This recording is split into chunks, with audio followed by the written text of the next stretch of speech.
Olá, pessoal. Bom dia, boa tarde, boa noite. Quanto tempo que a gente não está aqui conversando com vocês desde Leitura Pop? Se Deus quiser, a gente vai retomar no ano que vem, né? Esse ano foi meio corrido, mas no ano que vem a gente vai tentar retomar ele.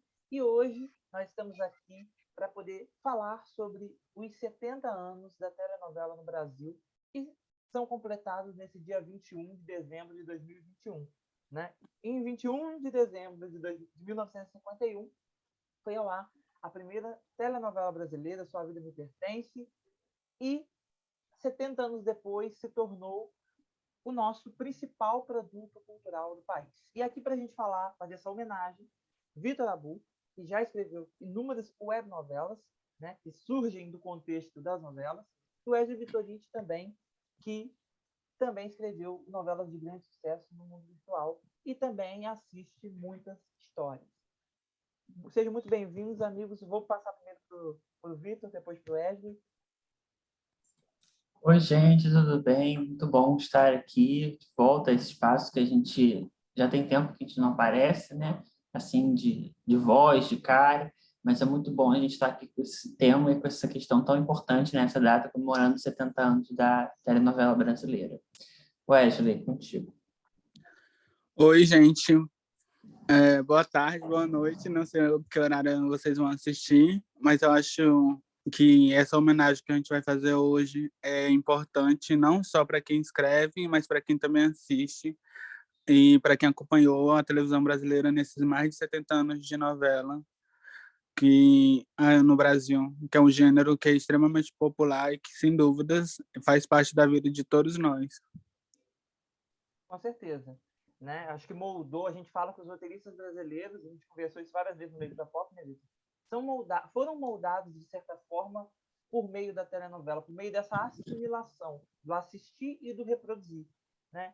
E aí, falando nisso, eu gostaria de saber de vocês, agora para inverter a ordem, vou começar primeiro pelo Wesley, como foi esse encontro de vocês com a dramaturgia no início da vida de vocês, assim, na infância, quando foi esse momento, e qual era a ligação que vocês tinham com as novelas?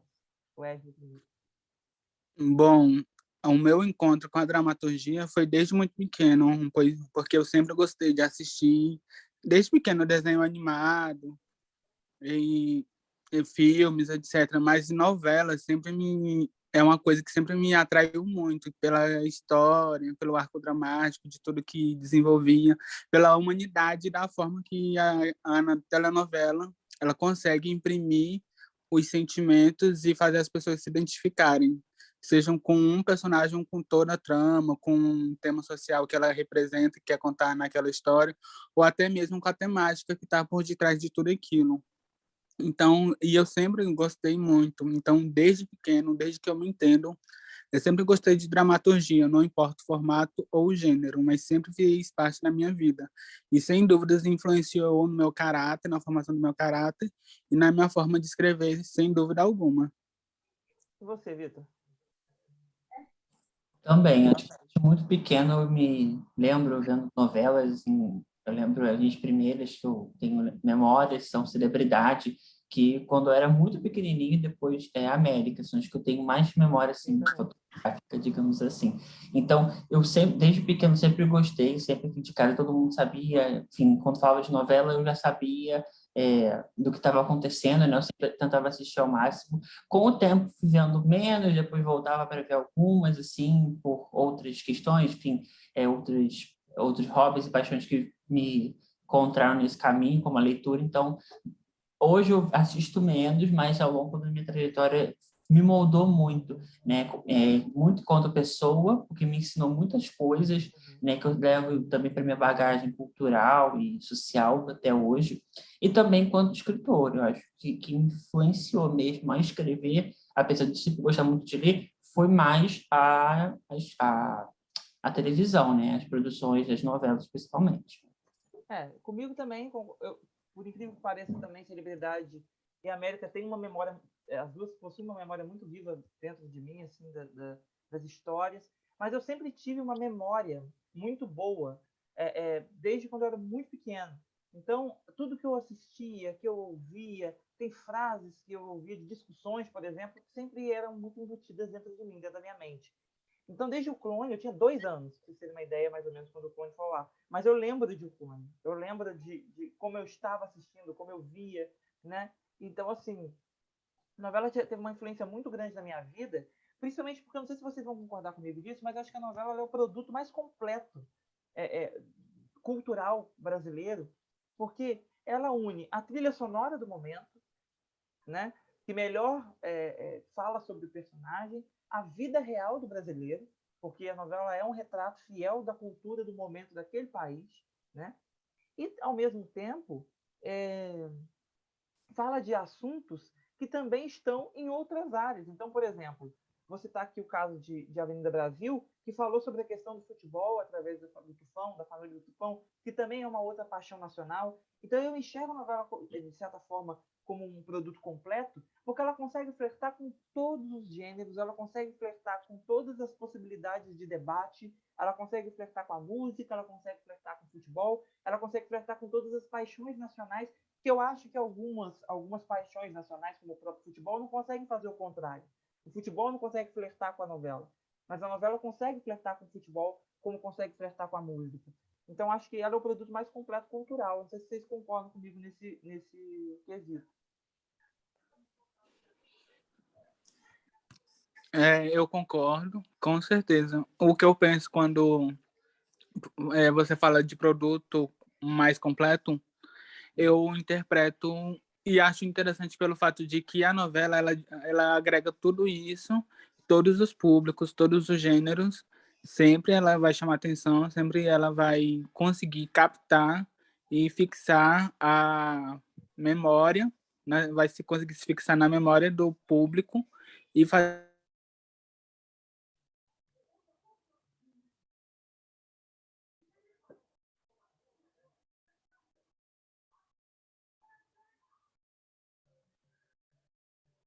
Eu acho que deu uma travadinha, Wesley, né? Travou para você também, João? Travou. Mas aí Vamos pode ver. Muitas falar. vezes, Voltou.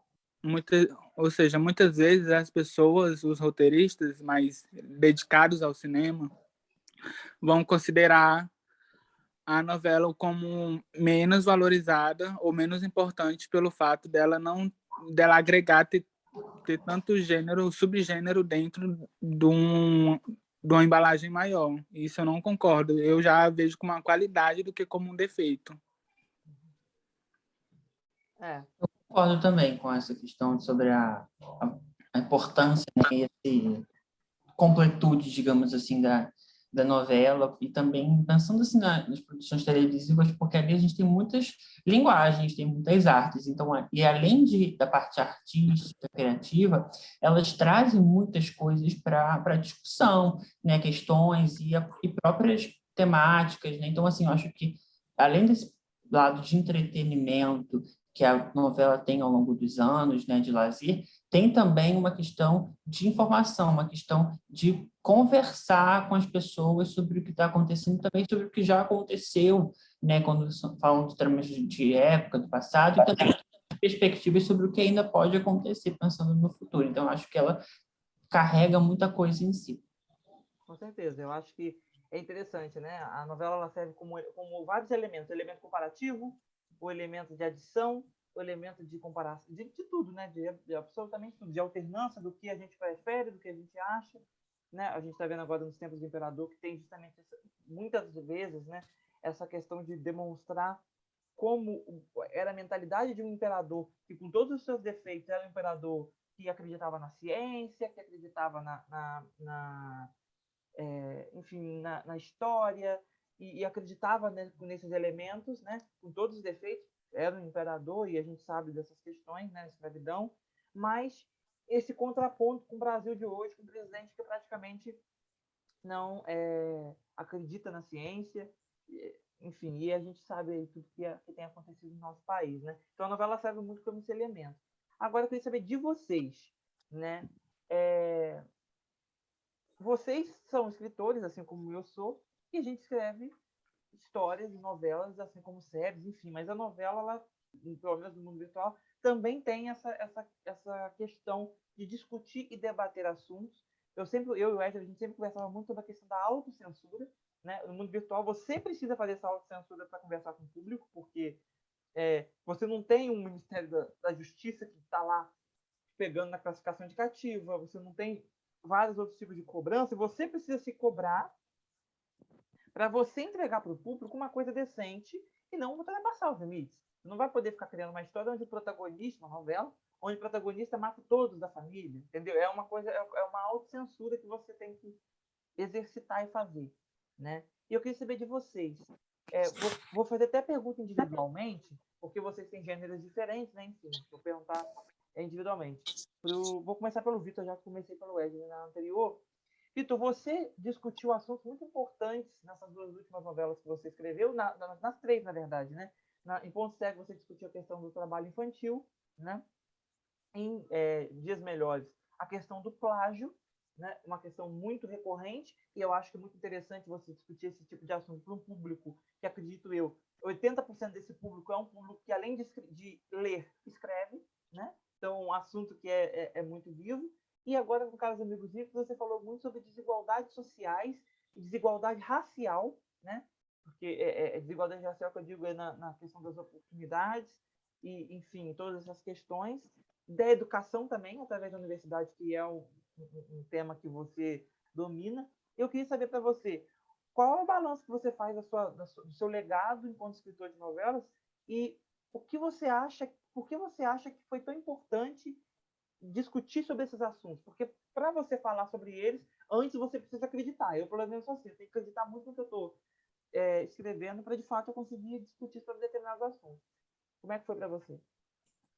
Então, João, falando primeiro sobre o legado, eu acho que, assim, para mim é curioso, porque em alguns momentos eu fico pensando assim, pô, será que eu tive, enquanto escritor, eu fico me questionando, né, do meu legado e até, enfim, do valor disso tudo, né, e considerando, pô, será que as pessoas leram? Será que só os meus amigos leram? Mas se só os meus amigos leram, também tem a sua importância e também de eu ter escrito, de ter externalizado tudo isso que eu pensava. Então, acho que o legado que fica, pelo menos, né, muito para mim, é uma maneira de se expressar, né, de colocar ali, trazer questões e que quando, enfim, essas últimas obras minhas, que fossem momentos também de leveza para mim, porque eu escrevi no momento de hobby, então não era para ser uma coisa, oh meu Deus, estou morrendo aqui escrevendo. Então, fossem momentos leves e agradáveis, mas também para o leitor. Então, eu tento que o meu legado seja de um pouco de tranquilidade quando a gente para ler um texto, porque ninguém vai parar para ler uma coisa que não gosta, né? Ninguém vai ler uma web novela de 30 páginas por capítulo se acha ruim, não vai. Então, né, quase um masoquismo, sadomasoquismo fazer isso, né? Mas, então, eu acho que tem que ter esse conforto, tem que ter um gosto por aquilo. Sobre as questões que eu venho trazendo, eu realmente, como você falou, a gente tem que acreditar. Então, quando trouxe a questão do plástico, quando trouxe a questão do trabalho infantil, acho que o trabalho infantil era para mim, tinha uma força social muito grande, né? O plágio, óbvio, que é um problema que acontece muito frequentemente, mas eu acho que ele já está muito permeado na sociedade, a gente meio que banaliza um pouco. O trabalho infantil tem muito peso dramático também. Então, eu acho que traz essas questões para mim foi importante e eu, assim, se eu trouxe, né, porque realmente eu acreditava que elas seriam questões importantes de discutir. E com a última trama, que tinha várias problemáticas ali, eu busquei também não só trazer as questões, mas eu acho que, de certa maneira, pode ter sido, ao meu ver, uma evolução nesse sentido, porque em Ponto Cego eu percebo que era uma coisa um pouco forçada em alguns pontos, em algumas falas, em alguns momentos. Agora, eu acho que as questões elas entraram na trama, elas encaixaram. Eu acho que em Ponto Cego talvez fosse muito uma bandeira. Agora elas estão permeadas. Eu acho que não teve uma cena que eu falei isso, desigualdade social. Não, mas na construção dos personagens, das histórias, como se for das oportunidades, né? Os personagens negros, por exemplo, na história, eram personagens que não tiveram muitas oportunidades, estou falando não de todos, né? Estou pensando em dois especificamente, aqui, como a Selma, que é a personagem mais velha, que não teve oportunidade de estudo, né, quando ela era mais jovem, então só vai estudar na universidade mais tarde, quando ela consegue finalmente, enfim, ajeitar as suas condições e tem essa oportunidade. Então, essas questões estão muito permeadas ali. E até a própria questão do vazamento de imagens íntimas, né, da Lei Carolina Dickmann, ali também não teve, assim, acho que não foi meu objetivo, vou discutir essa questão. Estava na história e ali com ela foi carregado, e aí sim que eu acho que, opa, o público pode ficar de olho que essa é uma problemática, é uma questão que a gente pode discutir e ficar alerta em relação ao problema das imagens íntimas, enfim.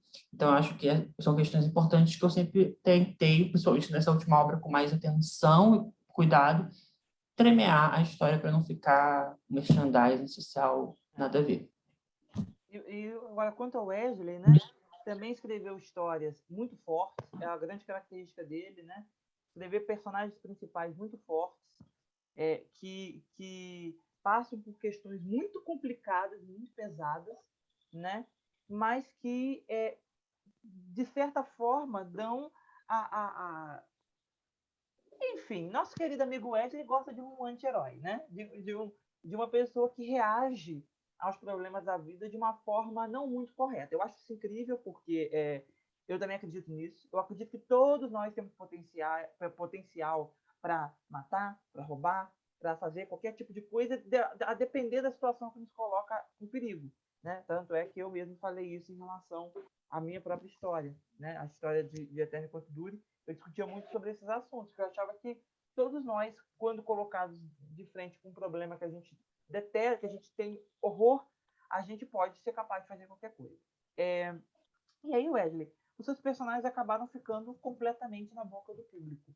Né? A Marta, de Marcas da Vida, o personagem principal da novela, né?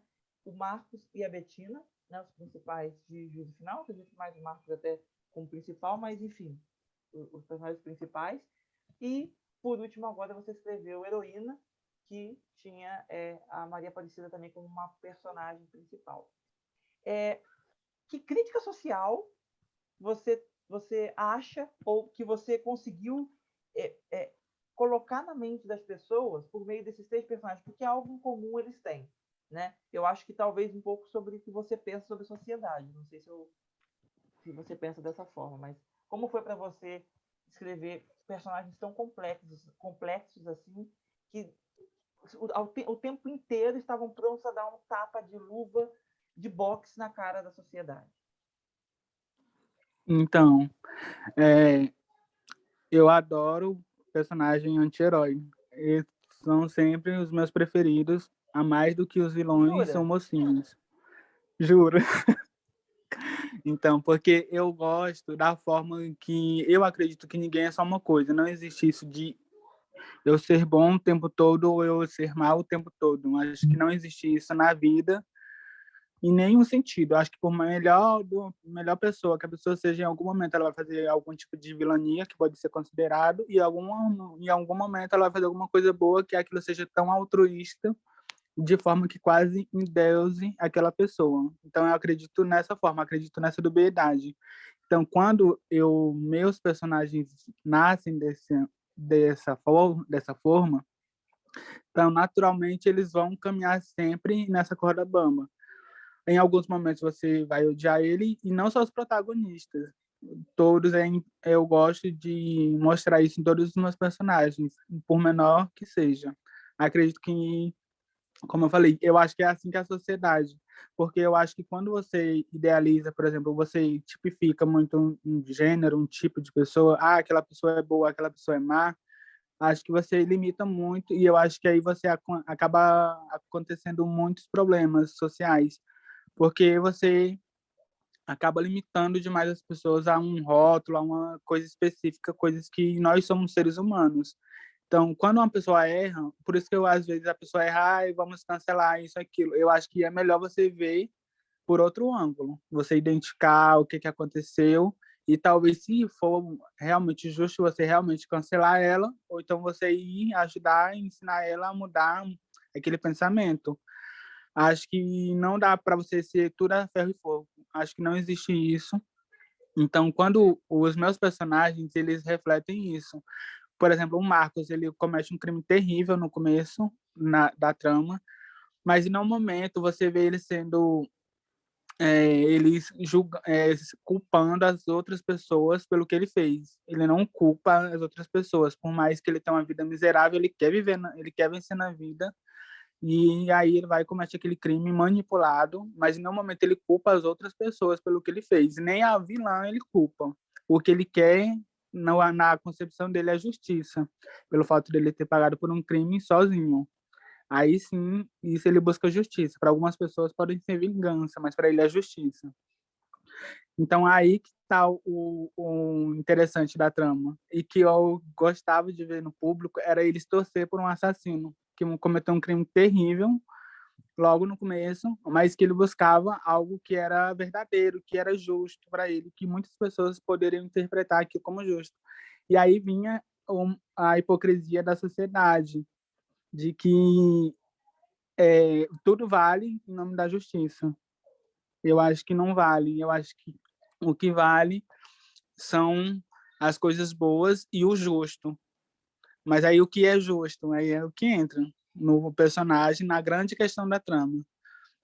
Já com a Marta, ela era alguém que foi moldada pela mãe dela, que era uma mulher que sofreu muitos traumas e que quando essa mãe volta, ela se transforma num bicho, ela faz um monte de coisas. A princípio, ninguém sabe o que é e julga ela.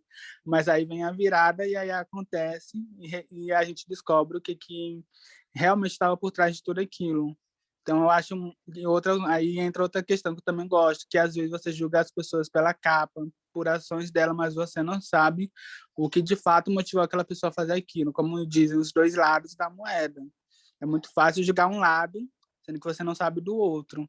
E com a Maria Aparecida e com o Luciano nos últimos, que são os meus últimos protagonistas, eles são adolescentes, estão no início da vida, eles querem viver, mas aí são de realidades completamente diferentes. Enquanto a Maria Aparecida é uma pessoa tímida que acaba sendo transformada e vivendo o drama dos outros, ela simplesmente a vida vai levando ela e vem paulada atrás de paulada. Claro, ela toma as decisões dela. Só que é a vida que acabou levando ela para aquele rumo. Já o Luciano não, ele procura é o que ele sempre quis, ou seja, tudo que ele faz na vida dele é consciente, mesmo sendo inconsequente. Nada do que ele faz vamos supor, alguém levou. Os dramas dele não foi ninguém que colocou ele ali. Simplesmente ele vai lá e faz e arca com as consequências dele. Então, são outras visões, outros posicionamentos, e é isso que eu acho interessante você mostrar ao longo dos seus projetos diversos tipos de pessoa, diversos tipos de personalidade e me personificar a sociedade dentro dos seus personagens e assim fazer os mais diversos tipos de crítica possível. Eu acho que é isso que me fascina o ser humano em si. Não é nada, não é história do ai, quem é bom, quem é mal, não é isso. O que me emociona, o que de fato me toca e me motiva a escrever são as pessoas humanas, os humanos. Eu acho que isso sim é que me faz ser apaixonado tanto pela dramaturgia quanto pela escrita. Aí entra até um ponto de interseção nosso, né?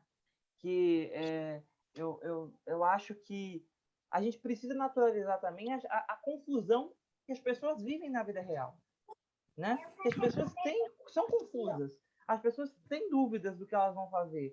Às vezes o questionamento não precisa ser um questionamento igual você está falando, né? Igual você falou que vai, será que é justo isso? E aí você vai se questionando o tempo inteiro.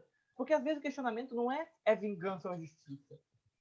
O questionamento é o que a pessoa que dentro dela sabe as confusões que ela vive vai querer ter, né? Eu, por exemplo, agora estou escrevendo, né, a próxima história e é justamente isso que eu quis resgatar, sabe?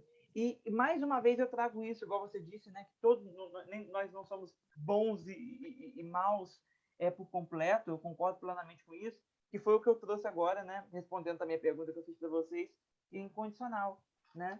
Porque eu me via muito na Ana. Por que eu me via muito nela?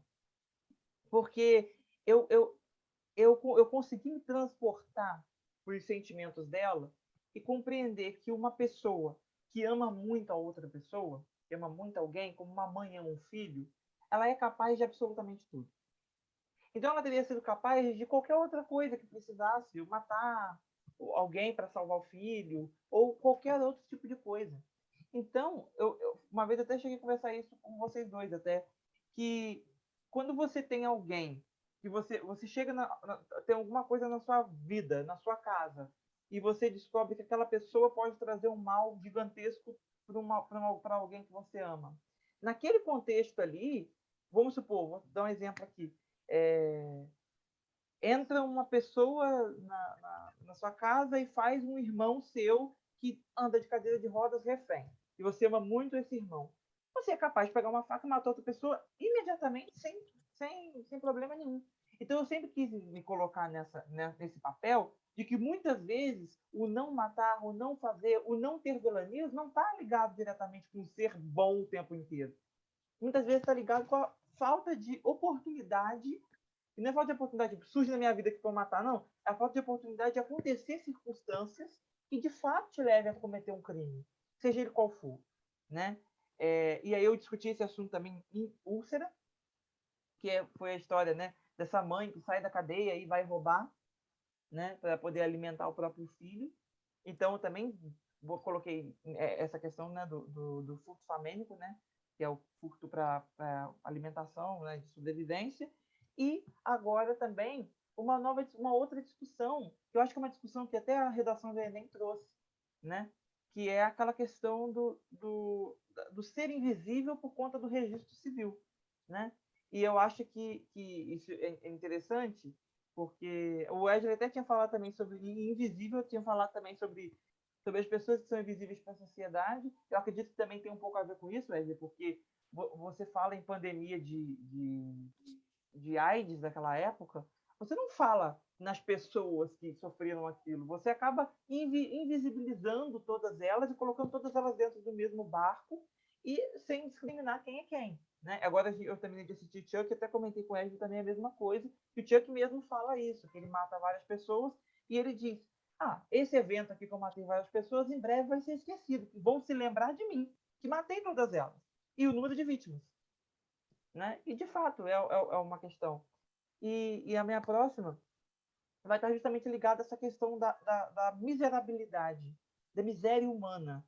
O qual a miséria humana pode fazer com que a gente tome diversas atitudes que a gente não tomaria.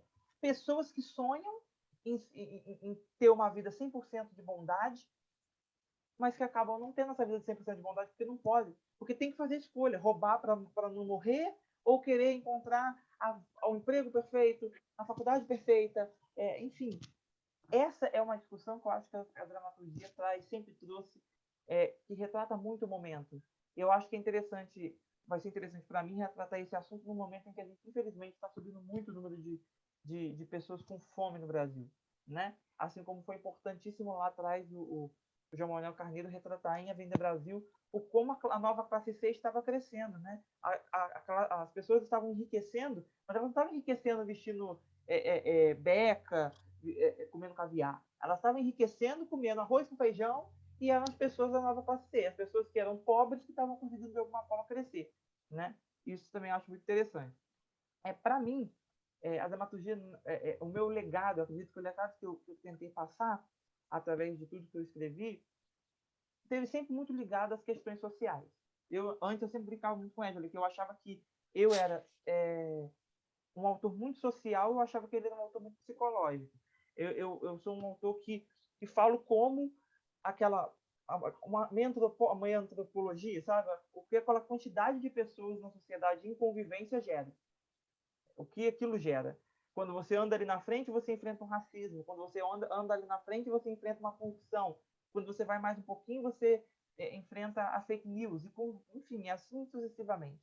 E eu achava que o Wesley já é um autor psicológico, né? É um autor que ele analisa a sociedade e mostra qual é a reação das pessoas diante desses problemas que tem na sociedade, né? Como internamente elas são diretamente ligadas a isso. Então, eu acho que com Ruínas eu trouxe muito esse assunto no momento também que estava se discutindo muito a questão de como formava o círculo de corrupção no Brasil, né? Foi exibido em 2018, Então, a gente tem o empreiteiro, a gente tem a política, a gente tem a mocinha clássica, justiceira, porque também era o momento do salvador da pátria, todo mundo queria buscar o salvador da pátria, era o juiz que era o salvador da pátria, era Então, a história também esteve muito relacionada a isso. E Antes que o Dia Amanheça também muito sobre a questão de nós mesmos, de como a felicidade muitas vezes não tá ligada com o que a gente quer ser, tá ligada em como a gente se aceita.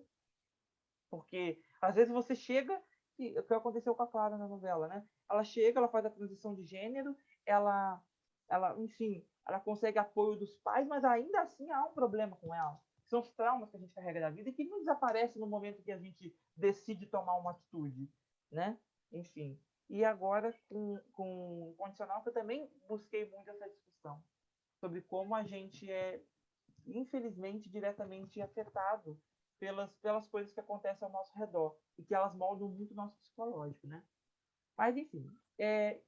Queria falar com vocês o seguinte agora, falando sobre as novelas, né? A gente sempre tem novelas favoritas, né? Eu gostaria que vocês citassem aí 3 que marcaram muito vocês, de um ponto de vista. Vou até pedir para vocês, para falar para vocês, de um ponto de vista mais até técnico, do tipo assim, que vocês assistiram, que vocês não estou falando pelo coração, mas que vocês julgam que de fato tiveram a capacidade de construir um ambiente solícito para ter o apoio da crítica e do público. Eu vou começar. Eu não sei nem porque eu comecei. Acho que comecei pelo o Vitor na outra, né? Vou começar pelo Wesley agora. 3, velho. Então, citar 3 obras somente que marcou e que faz a gente pensar na hora que realmente te cativou é muito difícil, mas no momento, 3 obras que, sem dúvidas, são eternas e que são as primeiras que, de fato, sempre quando eu vou falar, vem à minha mente que eu considero 3 das melhores, sem dúvida, são Sangue Bom, A Favorita e Vale Tudo. 3 obras que as 2 primeiras especificamente que me marcaram muito na época que foram exibidas e já até reassisti, e Vale Tudo. Sangue Bom pela forma que ela fala sobre a busca e a crítica social que ela fala sobre a fama das pessoas que querem fama a qualquer custo, que querem sucesso, que querem vencer na vida e que para isso elas se sujeitam a qualquer tipo de humilhação, a qualquer tipo de exposição e até qualquer tipo de coisas erradas que elas possam fazer para atingir aquele objetivo, elas vão fazer. Então isso daí é a forma que a miséria humana é exposta e através da comédia, porque a novela era extremamente, tinha muito drama. Só que a novela era muito escrachada na comédia e a crítica social dela estava mais imprimida na comédia do que no drama. Só ficava muito mais dramático no momento da Amora, que era a grande protagonista, que era a vilã dramática e etc e tal. Mas até na vilã, que é a Bárbara Ellen, vamos dizer assim, que eu não considero, mas vamos supor, se for para definir, ela seria a grande vilã da novela, ela é muito cômica e ela fala coisas absurdas, ela faz de tudo para atingir o que ela deseja. Já em A Favorita, o que me cativa é a forma que a trama é construída. Na época, quando era exibida, as pessoas falavam que tinha muitos núcleos secundários que atrapalhavam a trama. Revendo ela em maratona, eu vi que não era isso, que a diferença é que os personagens das tramas secundárias tem alguns realmente que não são muito bem colocados, mas a grande maioria é bem encaixada dentro da trama e eles ajudam a fazer a trama principal caminhar. E aí, só que a trama principal sem dúvidas, a mais interessante, é o que realmente dá o gás da trama. Aquele jogo de gato e rato da protagonista e da vilã é maravilhoso, e a forma com que a vilã se molda. Na época, as pessoas não viam quem era a vilã e quem era a moça, mas se você for rever, muito do começo você já consegue identificar de fato quem era. Ou seja, não é o que eu gosto de falar. Geralmente as pessoas não escondem quem elas são quem elas são. A diferença é que é o que os seus olhos querem ver. É sempre isso. Dificilmente a pessoa vai te enganar. Geralmente é o que você quer ver. É você mesmo que se engana. E aí entra a questão da Flora. que eu achava muito interessante a forma que ela se apresentava para as pessoas, mas as pessoas fingiam e viam que elas gostariam de ver, ou seja, que é muito mais fácil criticar quem é altivo, quem não baixa a cabeça, do que quem é angelical, quem tem um rostinho bonito, de quem é perfeitinho, bonitinho.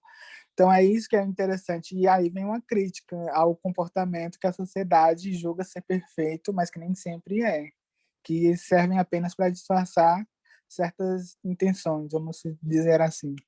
Já em Vale Tudo é a crítica sobre a corrupção do brasileiro em si, da miséria humana na mais visceral forma possível na dramaturgia, que em que entra a questão de se vale a pena ser honesto nesse país, que não vai para frente, que é cheio de preconceito, que é cheio de moralismo, que é cheio de falsos moralistas, que fingem que são uma coisa que na verdade não são nada, mas que adoram julgar os outros, que e não estão nem aí. E aí eu acho que isso que é o mais interessante. E sem dúvida são essas três tramas que fazem sempre quando vem alguma coisa na minha cabeça, sem dúvidas na hora, quando me pergunto quais são as três melhores tramas que você já assistiu ou que te marcaram naquele momento, tecnicamente, são essas três, sem dúvida alguma. E que, sem dúvidas, com certeza, de alguma forma, me inspiram, sem dúvida alguma. E você, Vitor? Então, eu acho que, como a Wesley falou, difícil, até porque esse olhar técnico, para mim, eu acho que é um pouco menos apurado, porque eu vi, né, ainda mais quando menor, de uma maneira assim, sem me preocupar com estruturas, né? Eu sempre tive um olhar, digamos, um pouco mais amador para enxergar as obras. Acho que esse olhar foi desenvolvido um pouco depois.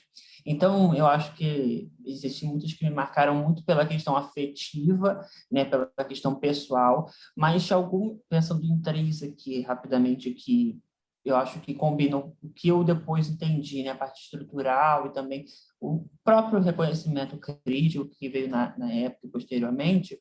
Eu vou destacar três. A primeira é a favorita, como o Wesley falou. A gente até já tinha discutido, né, aqui no Leitura Pop em outros momentos, essa dualidade e como que a trama é construída de uma maneira complexa, revelando as nuances sociais, então, assim, né, reflexos sociais. A outra trama que eu trago é Chocolate com Pimenta, porque, como falei, eu tenho esse ar um pouco mais do humor, do cômico, então é uma trama que lá pequeno que eu lembro de assistir, e depois eu lembro que eu vi, acho que mais de uma reprise, né? Eu já vi algumas vezes, assim, não completa, mas lembro de estar assistindo essa novela, então uma trama que me marcou muito, tanto pela questão do núcleo central, como os núcleos paralelos, que para mim eram muito atraentes, e depois, assim, um pouco avançando no tempo, né, caminhando mais para os dias atuais, uma trama que eu acho que na época não teve tanto burburinho, até por uma questão assim, de audiência, ficou ali ok, que foi Sete Vidas, porque para mim eu já até comecei a rever posteriormente no Globoplay, e foi uma trama que assim me tocou pelas nuances e também pelas questões sensíveis, porque eu acho que uma das coisas que eu destaco sempre na escrita da Alice há uma certa sensibilidade para tratar das questões. Então, aquela família, todas as questões que estavam envolvidas ali e como ela retratava cada coisa com uma sutileza e é aquela coisa que nessa trama eu percebia bastante, que era uma certa naturalidade ali. Então, eu acho que tinha tudo de um pouco humor, mas era sempre de uma maneira muito tranquila, uma trama para mim que era muito leve e boa de assistir. Mas existem várias outras que eu também destacaria, mas pensando em três, assim, unindo o técnico com o que me marcou, acho que seriam essas três mesmo. E você, João? As minhas são as mesmas do Wesley, né? Mas eu concordo acho as suas escolhas ótimas também, Vitor, porque eu acho que a novela também é um produto. Eu acho que eu não concordo, por exemplo, quando você tá com uma história ali e da forma que ela é e você não se preocupa em construir ela como um produto. A gente já teve algumas histórias aqui que já foram, o que eu digo, né, na nossa dramaturgia brasileira, que foram infelizmente jogadas dessa forma, jogadas como mais uma história e acabou, pronto, e aí acabou se tornando esquecível. Eu posso até citar para aquele beijo do Miguel Falabella, tem que começar de novo, que eu nem sei quem escreveu começar de novo, não sei se foi Antônio Calmon. Enfim, então tem histórias que não houve essa preocupação em construir ela como produto. Chocolate e Pimenta houve essa preocupação, né? Mas as minhas favoritas também, muito pelo esse olhar técnico, são Vale Tudo, a favorita e Sangue Bom. Bom, Vale Tudo, eu acho que todo mundo comentava muito que era uma novela, a melhor novela e tudo mais.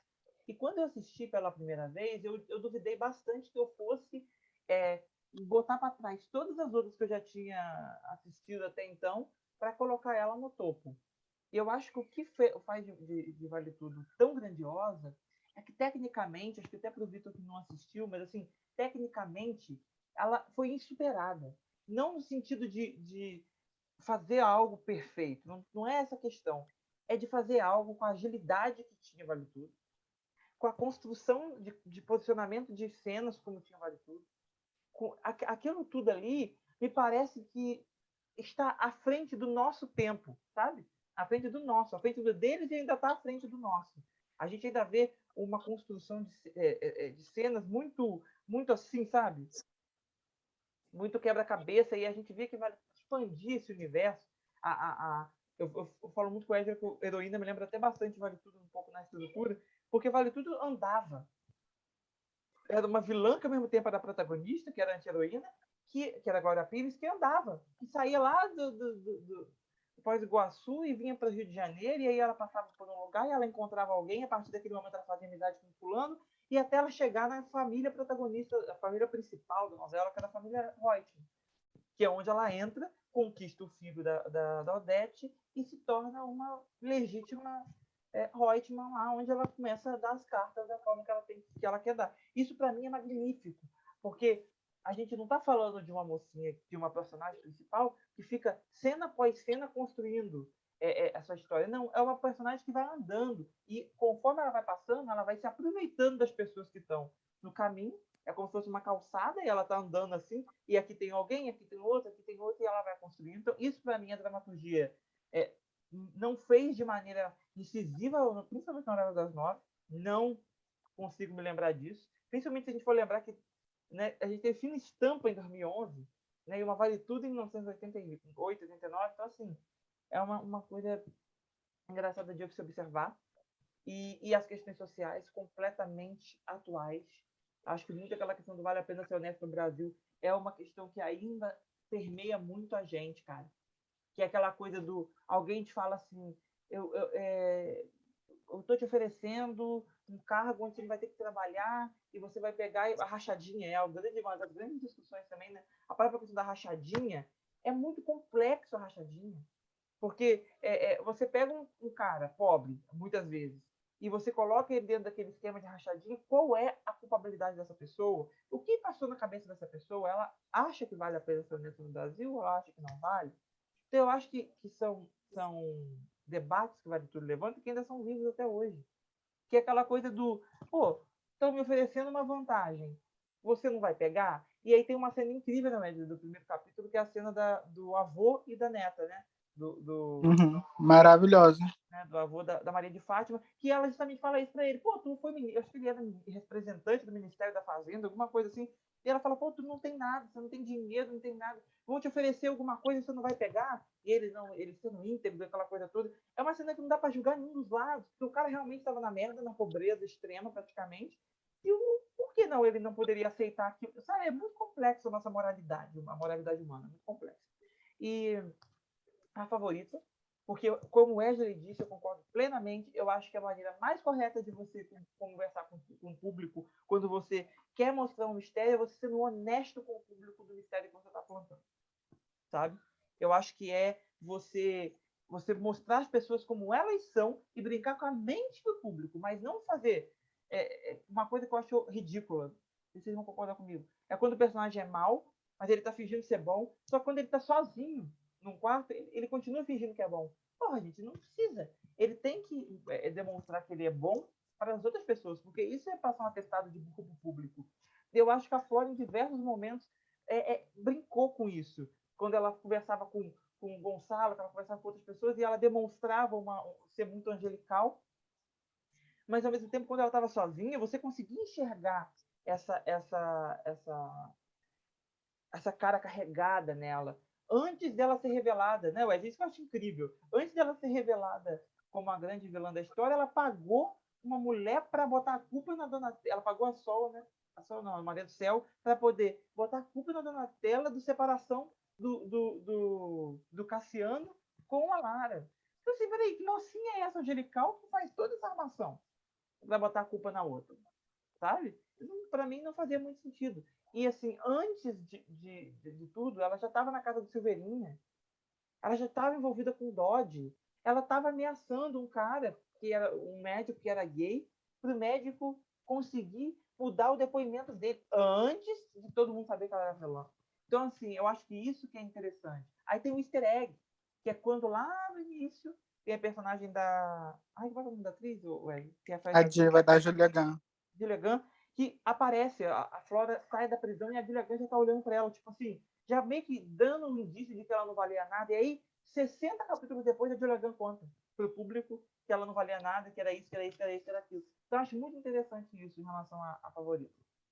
Né? Como ela é construída, eu acho uma novela incrível, acho uma estreia do Emanuel Carneiro das Nove maravilhosa, porque ele fez uma estreia mostrando que, pô, vindo do cinema, eu tô trazendo uma coisa diferente para vocês na maneira de contar a história.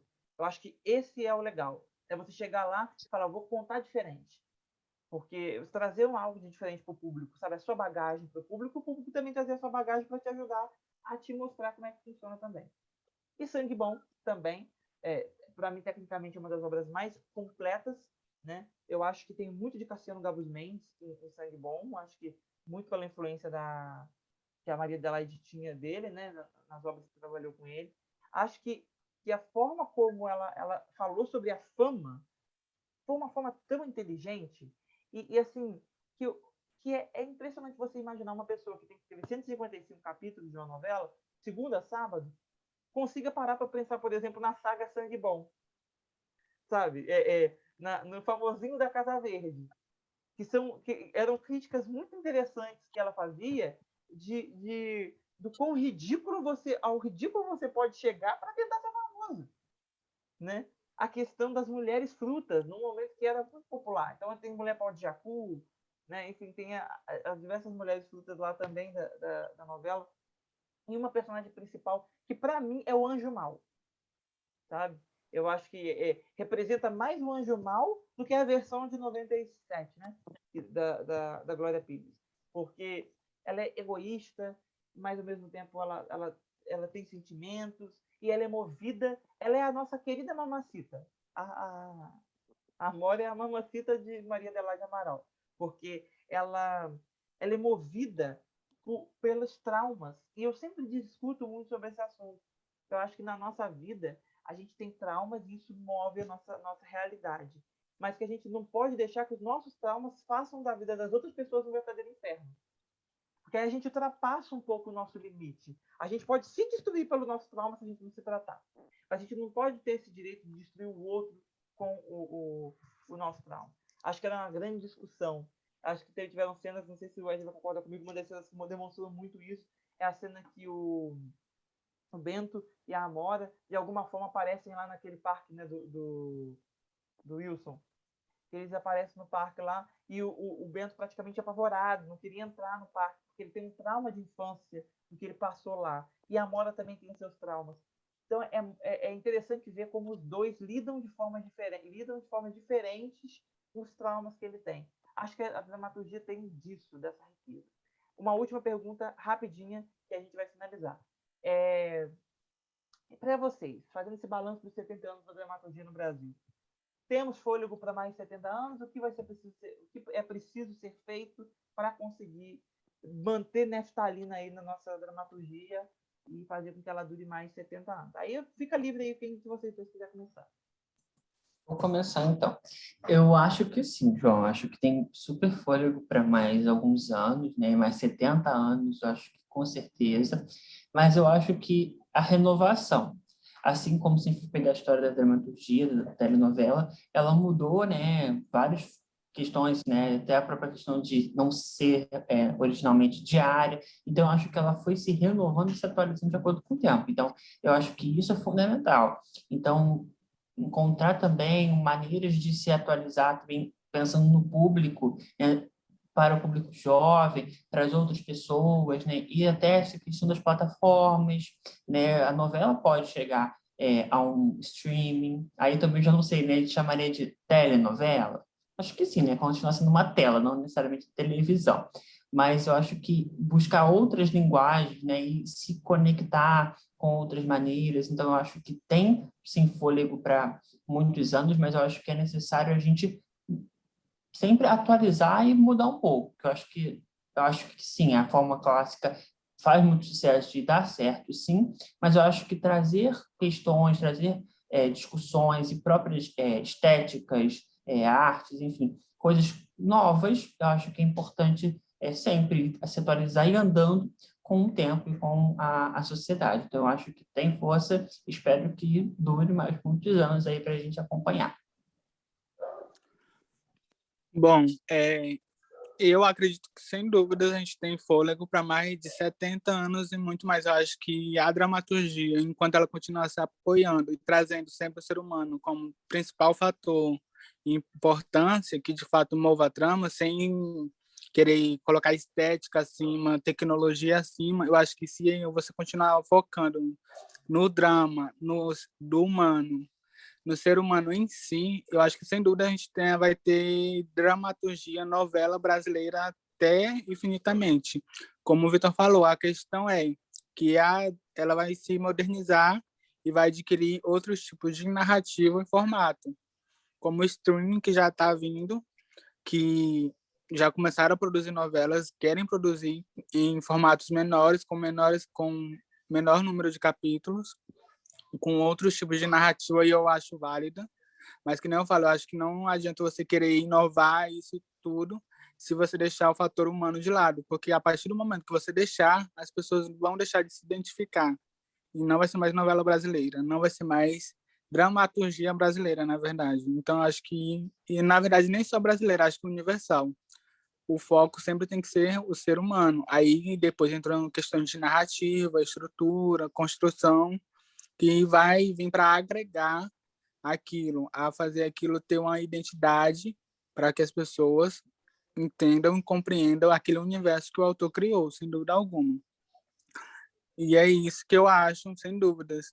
E eu acho que vamos ter muitos outros tipos de obra. Acho que precisamos ousar. Acho que, infelizmente, o brasileiro, os grandes canais, as grandes plataformas, acho que ainda tem um certo medo de ousar, até por culpa da sociedade. Porque, por mais que as pessoas peçam novidades, isso ou aquilo, acho que as pessoas, no fundo, querem o mesmo, sempre o mesmo. E quando recebem um diferente, elas acham ruim. Então, eu acho que ter coragem de trazer e realmente bancar. Não trouxe, não deu certo e desistiu. Eu acho que a gente precisa ter coragem para bancar e realmente e levar adiante. Não é só fazer teste, acho que a gente já passou desse ponto. Então, eu acho que, sem dúvidas, acho que é isso que temos que fazer daqui em diante, continuar trazendo outros tipos de narrativa e outros tipos, sem perder a ousadia e sem perder a questão humana, sem deixar ela escapar dos nossos olhos e da nossa narrativa. Acho que enquanto isso houver, a gente vai continuar seguindo por muitos e muitos anos. Eu concordo com você. Acho também que o público vai mudar com o tempo, né? A gente tem uma mudança de público muito diferente quando a gente vê dos nossos avós para os nossos pais, porque não tem o fator internet, o fator evolução tecnológica de forma tão gigantesca assim. Mas a gente percebe, por exemplo, no sucesso aí de Verdades Secretas 2, que, na minha opinião, seria uma história que jamais faria sucesso na TV aberta, se fosse de cara, sabe? Tipo, 11 horas da noite ela ia amargar os 13 pontos, alguma coisa assim.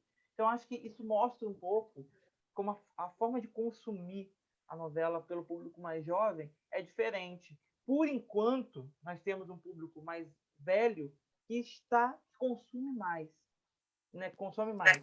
Mas, com o tempo, esse público vai se alternando. Então, por isso que eu concordo com o Vitor falando e concordo com você também. Eu acho que a gente precisa sempre atualizar, porque nós vamos ter outros momentos de necessidade de ruptura.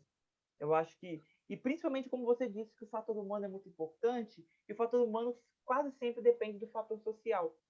E às vezes o fator social muda de forma tão urgente, como mudou lá atrás em Avenida Brasil, né? Como as coisas estavam mudando, o fator social estava mudando muito, que ela te exige uma coisa e que jamais ela vai aceitar outra diferente daquilo. Por exemplo, hoje acho muito difícil que nós tenhamos outras novelas escritas nos moldes de Manuel Carlos daquela forma, entendeu? Acho muito difícil isso acontecer. O próprio Agnaldo Silva daquela forma. Eu acho que o povo sofreu de uma grande revolução popular em Avenida Brasil. É porque estou olhando o fator humano, não estou nem entrando em questão técnica, não. Né? E a gente vê isso reafirmado por ele em A Dona do Pedaço, a gente vê reafirmado por ele em Bibi Perigosa, né? Com A Força do Querer, a gente vê isso reafirmado por ele com essas novelas que foram populares na década, com Totalmente Demais, com bom sucesso, que ele quer se ver na tela. Ele cansou de ver a réplica de pessoas que não eram eles. E eu acho que isso fez a grande revolução na dramaturgia e até nos filmes na década de 2010, com Minha Mãe é uma Peça. Eu acho que o brasileiro, com Marília Mendonça, sabe? Eu acho que o brasileiro culturalmente quer se enxergar. E a novela ela vai precisar cada vez mais se atualizar para fazer com que o público se enxergue. Porque se ele não se enxergar, ele vai fugir daquilo. Ele vai buscar algo que ele, de certa forma, se enxergue. É o adolescente que vai buscar, de certa forma, alguém que está com o hormônio à flor da pele em Elite. É a dona de casa que vai buscar assistir Cabocla no Globoplay, a Mulher de Areia no Globoplay. É a Usurpadora, que está fazendo o maior sucesso agora também no Globoplay. É o homem adulto que vai buscar assistir O Rei do Gado no Globoplay, que vai buscar assistir, sei lá, outras coisas. Eu vou ver o futebol, entendeu? Então, eu acho que a novela ela vai precisar cada vez mais estar de olho nesse fator humano, compreender o que une as tribos. Não existe. A novela foi feita para agradar gregos e troianos. A gente subverte a lógica, né? Então, ela precisa estar sempre de olho nesse fator humano. Bom, eu queria agradecer ao Vitor, queria agradecer ao Wesley, né, nesse nosso especial. Acho que foi muito importante a gente falar sobre esse gênero que é tão interessante, tão rico, tão gigante, tão importante na nossa história, na história da nossa cultura, que nos trouxe Emmys incríveis com Rara, Lado a Lado, Órfãos da Terra, né? Tem mais, né? Império, Verdades Secretas, enfim, O Caminho das Índias, grandes histórias que nos trouxeram Emmy internacional, um reconhecimento internacional. Bom Sucesso, acho que também não trouxe o Emmy, mas ganhou prêmios internacionais. Enfim, conseguimos mostrar para o mundo a nossa realidade. Conseguimos mostrar para o mundo, de certa forma, até com o próprio Escravizaura, que nós também temos a nossa história da Cinderela e o Príncipe Encantado com um jeitinho brasileiro. Então, eu acho que esse é o nosso grande truque. Contar as histórias que o mundo inteiro já conhece a partir do nosso olhar. Quem é Parasita perto da novela brasileira retratando a realidade da nossa população, né? Então é isso, gente. Muito obrigado. Feliz 2022 para todos vocês. Um Feliz Natal. Que no ano que vem a gente possa estar juntos no Leitura Pop, conversando sobre assuntos que são extremamente importantes. O Wesley Vitoriti estará conosco no ano que vem. E é isso, gente. Muito obrigado. Obrigado, João. Obrigado, Wesley. Obrigado, gente. Boas festas e até ano que vem. Espero todos vocês. Tchau, tchau. Tchau, gente. Foi maravilhoso bater esse papo com vocês. E que venha 2022. E muita mais novela para todos nós. Sem traçar, dessa vez. Pelo amor de Deus. Com média de audiência decente. Mas é isso, gente. Beijo e em breve estamos de volta. Tchauzinho.